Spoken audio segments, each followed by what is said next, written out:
Tales of the Incandescent, Episode 2, Blackpoint Number Two. Our story begins in that same Hollywood Western town we left off in at the end of the last Blackpoint. If you don't know what I'm talking about, well then that's on you. You shouldn't be hearing the series out of order just because it's an anthology. Either just skip ahead to the Illumination or go back and hear Episode 1 so that you know what's going on. Sheesh. X, our bewildered protagonist, staggers backward from an illuminated bulb that has just gone dark. She's gasping for air, her laughter bordering on hysteria. X, what in the name of all the mighty cosmos did I just witness?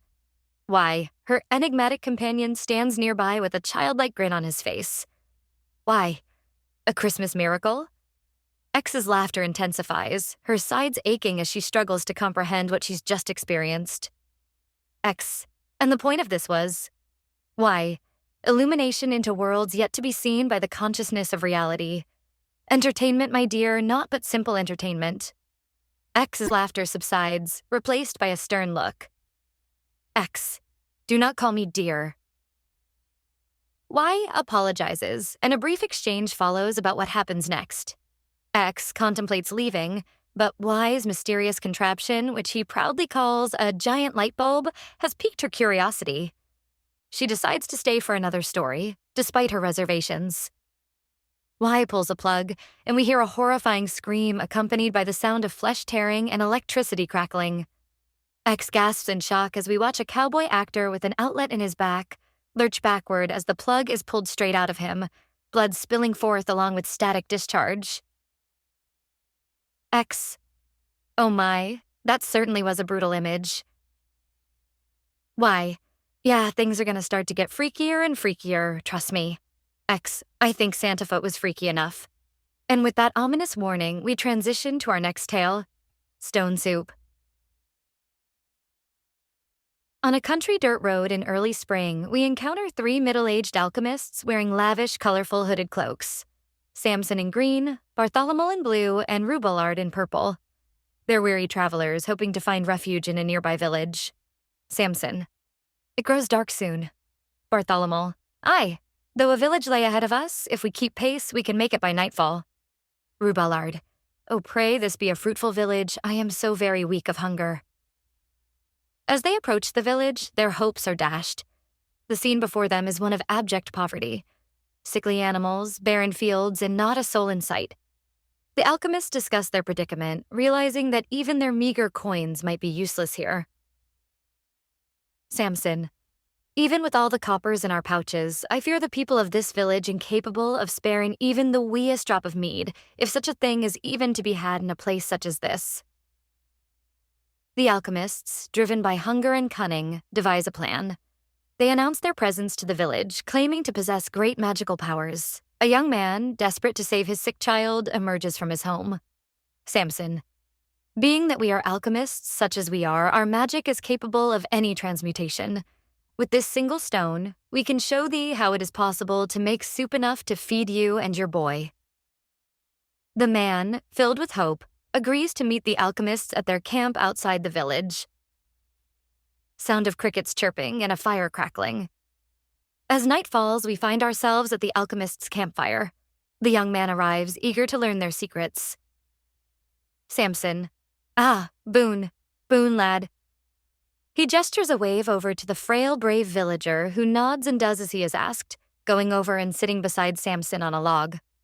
Samson and the village man watch as Bartholomew throws a few more logs into the fire. Bartholomew, I shall return, he says, leaving off into the darkness of the woods behind the log to retrieve more firewood. The village man watches for only a moment as Bartholomew passes by, because then his focus is returned to Samson at the boom of his gruff voice. Samson, boy, do you know how it is to be hearing the sound of the trees and the sound of the earth and the stones, even whenst it be not around ye? The village man looks puzzled and confused at his question, like he doesn't have any idea what he should say in response. So then Samson starts chuckling. Samson, still laughing hearty. Do you wish to be knowing how it is possible to be making soup from a single stone, boy? But before the man can respond, Bartholomew emerges from behind, wielding a large stone. With a sickening thud, he strikes the man across the back of the head. The man crumples to the ground. Samson. That's how, lad. That's how. Narrator. What follows is a gruesome scene of cannibalism as the alchemists prepare their soup from the unfortunate villager.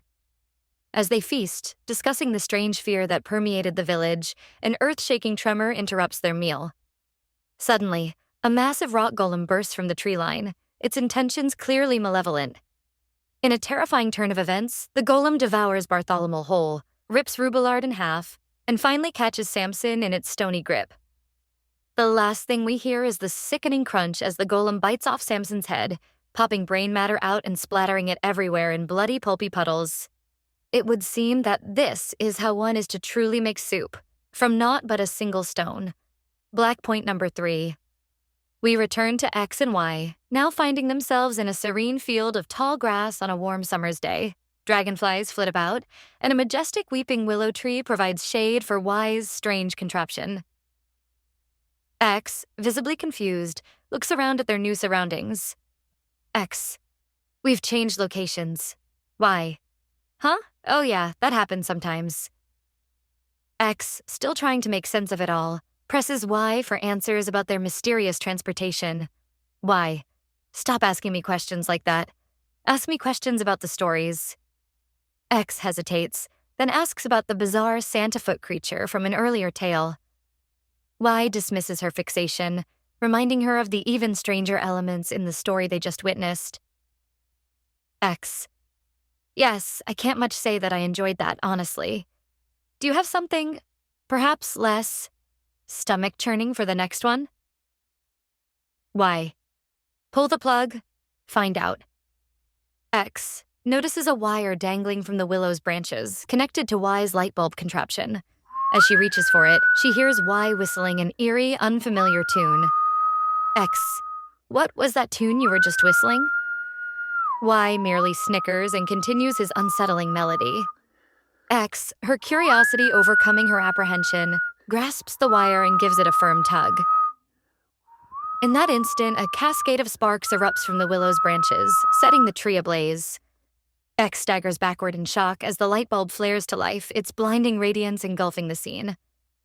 And so, dear listeners, we leave you with this image of fire and light, of mystery and madness. What strange worlds will X and Y encounter next? Only time and perhaps another pull of the plug will tell. This concludes Tales of the Incandescent, Episode 2. Join us next time for more surreal adventures and unsettling revelations. Wait a moment.